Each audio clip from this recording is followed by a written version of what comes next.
Yes, bwana, mambo vipi? Moja ya issue ambayo ina trend sasa hivi katika mitandao ya kijamii ni kuhusiana na ujio wa kocha wa Simba Sports Club. Inasemekana kwamba Dimitar Berbatov, raia wa Bulgaria ambaye alikuwa kocha wa Gaborone United, anakuja kurithi mikoba ya Faldo Davis, na unaambiwa mpaka sasa hivi Mwamba ameshaweza kufuta posti zote zile katika akaunti yake ambayo ilikuwa rasmi kwamba ni kocha wa Gaborone United. Ameshaweza kutoa posti zote zile za Gaborone United, na taarifa za sasa hivi inasemekana kwamba ameshaaga rasmi katika klabu ya Gaborone United.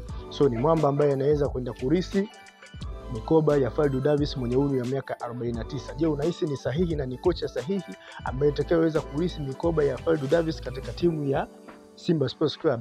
Make sure una share, una subscribe YouTube channel ya Sauti One Media, TikTok, Facebook, Instagram @Sauti One Media.